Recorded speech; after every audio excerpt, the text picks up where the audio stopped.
Alright guys, raise your hand if you have ever used an e-scooter service like Lime or Bird or Spin.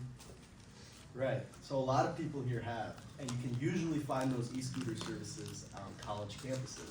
Now, raise your hand if you would like an e-scooter service at NMU on our college campus to get around Marquette more accessibly. Good amount of people. So what we are presenting is Wildcat Wheels, which is our idea to bring a university-backed and city-backed e-scooter service to Marquette, Michigan for the downtown Marquette area. So for this presentation, we're going to, this is our table of contents essentially.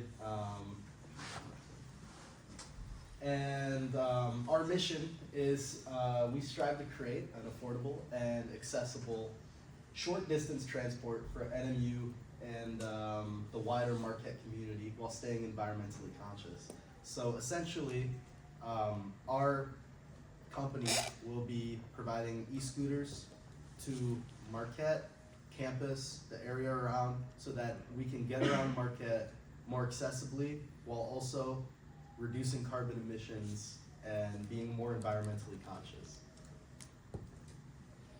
So moving on to our target audience, our main group is going to be college students, and this is around the ages of 16 to 25 who are in a lower middle economic class. These scooters will be located around campus and a little bit into the Marquette area, which is why they'd be the best fit for college students. And then secondly, it is a way for affordable transportation, and so college students usually don't have a large fund of disposable income, so this would be a good way if they needed to get from point A to point B, and also some students don't have cars, and so this would be a great way for them to get around places. And then also, it's on the go because we're so busy with our schedules. This is just a quick way for us to get from place to place. And then moving on to a school that has had similar brand success would be Michigan State University. So they have a company called Spin Electric Scooter on their campus, which is basically what we want to do here at NMU. And we wanted to look at this school just because they have a similar climate, because our winters can be so harsh here, so that was a big concern for us. But for them, they will put their scooters in storage areas, and so that's something that we would want to look into. And then, so we wanted to decide how many scooters we should have on campus. And so they have about 50,000 students, and divide that by, they have 600 e-scooters, which is about 83 e-scooters per student. And so NMU has 7,500 students, divide that by 83 scooters, which would be about 90 e-scooters on campus. And then this was just a review. We couldn't find a review from Michigan State University, but we were able to find Spin was on another campus at University of Central Florida. And so they said bringing scooters on campus was the most popular part of our student government platform. Spin has been a great partner, and together we've implemented a program that the students love and that the administration feels good about. And so this just gives us confidence that our Wildcat Wheels will be successful at NMU. So it should come as no surprise that buying 90 e-scooters is going to be extremely expensive, but let's kind of break down the numbers and see where we're going to get all of the budget from. So first, production is by far what we're going to have to focus the most money on. We took a lot of these numbers from the MSU model to get kind of a high-end estimation, so we won't go over budget. We have the branding, charging stations, and scooters, which will be the most expensive. We need to make sure we put money aside for legal fees, so we have a lawyer write out a liability contract or release of liability, so then our school's not liable if any mistakes do happen. And then insurance will also be expensive for the school to own all these scooters. On top of this, labor, because the scooters don't just recharge themselves, they will have to hire students to bring the scooters back to charging stations. There could be other options, like maybe already employed students at the PEEF or the recreation centers could help out with stuff like that, but we added that to our budget just to make sure we have it set aside. And then logistics like shipping, added tax, and Kickstarter fees on top are factors we're gonna have to consider. So where are we gonna get this funding? The biggest thing would be crowdfunding, like the goal of this class is. And then on top of that, we want to see if the university would be willing to pitch money to this project. This could come from maybe NMU's Green Fund, because the goal is to reduce some carbon emissions by using electronic vehicles, or the Student Finance Committee uses the funds from the activity fee, and this could be another option where we could ask the university to donate some money to the project.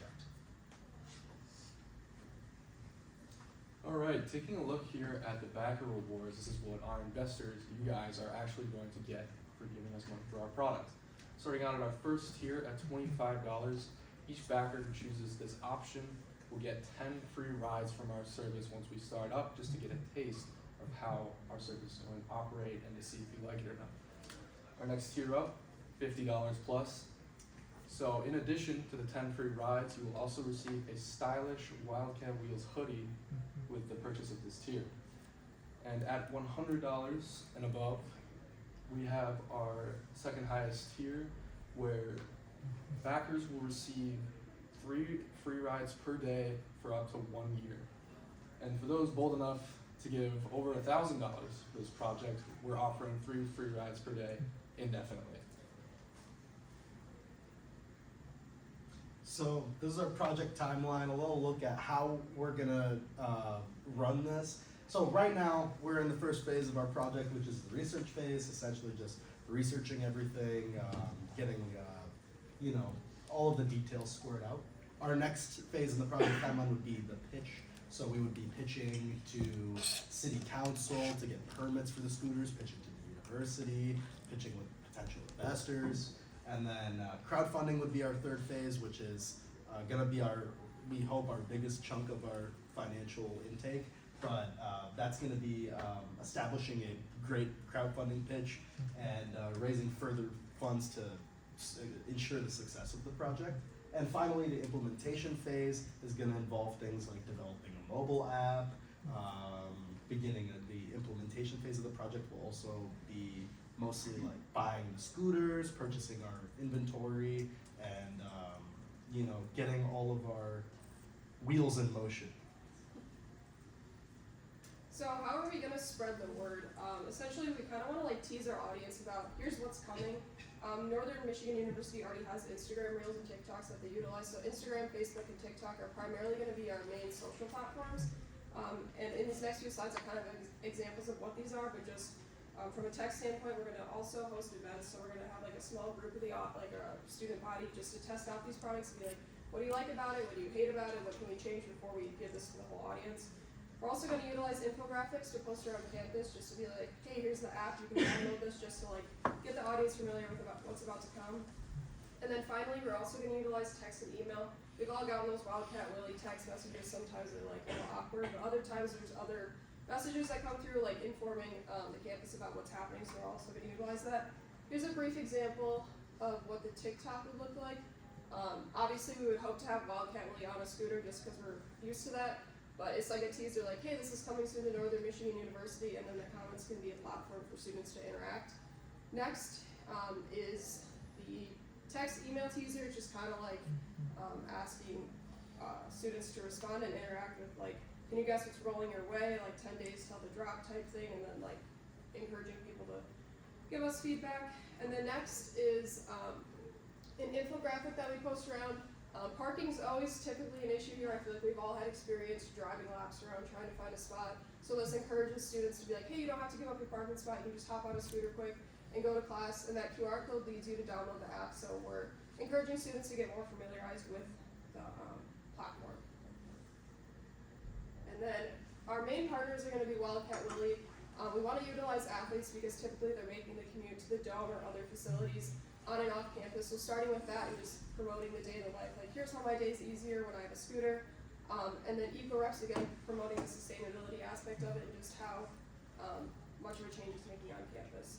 And then next is our team.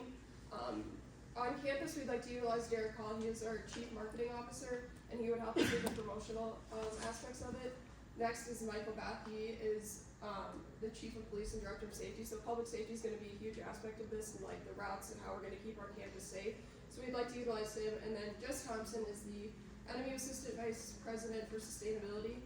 Shine is a program on here, so we'd also like to get her input and expertise in how we can make the most of this. And then as far as spin support goes, you don't get like a representative right away, they assign you a team, so it's just spin support in general, and then once you reach out to them, they give you a more dedicated team, so.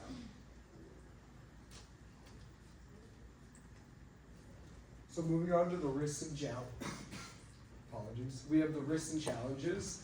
The number one would be weather. There's a lot of snow in Marquette, obviously, and scooters don't really work the best when there's ice and snow on the ground. It can be a safety hazard, and it's not the safest. But this model has worked in other cities like Duluth that gets close to the amount of snow as we get. So we don't think it would be an issue, especially when we have a focus on making a lot of revenue from the scooters in the fall and spring, and also the tourists in the summer. There's times in the winter when the scooters can still be out there as long as the sidewalks are cleared, but the employees that are hired by the school, when a snowstorm is coming, the scooters could be moved inside to the enemy bike storage would be option. Liability. So user destruction could be a large liability in the e-scooter industry. For example, in MSU, there was some issues with students throwing scooters into rivers. So we want to make sure that we are tracking where the scooters are at all times to make sure there's no liabilities of students purposely damaging our devices. City permits. So permits would need to be acquired through the city of Marquette, so we're not just putting 90 electric vehicles throughout the city without any, permits and being allowed to do that. So we want to make sure we go through the proper channels to plan with that. And then lastly, maintenance. So we would need somewhere on NMU campus that would either be a warehouse or maybe somewhere near the bike storage or some of our already empty buildings, so that when scooters need to be fixed, we'd have a place to store them and we'd have the staff on hand to be able to repair them. So we're just gonna wrap things up here with a call to action. Your contribution to our project is not just financial. It's an investment in creating a more connected and environmentally responsible campus. Help us out by donating to our GoFundMe campaign to fund the initial e-scooter fleet and charging stations. Even if committing financially isn't your thing, we encourage you to spread the word, sharing our initiative on social media, and engage with university leadership. We just wanted to give you guys a little thank you for listening to us today. Your support and enthusiasm means the world to us, and together we can make an impact one scooter at a time. This is just briefly our contact information. Lastly, this again is just reiterating the QR code to download the app. It brings you to the Apple Store or the Google Play Store, depending on what device you prefer. That address is the public safety one, so as we get things started, that would be the main contact point. And also with Spin's representative line, like we want you to stay in contact with us. We want your concerns, as this is a public thing. We don't want it to just be other people worrying about it. So if you have input, we'd love to hear about it. But overall, thank you.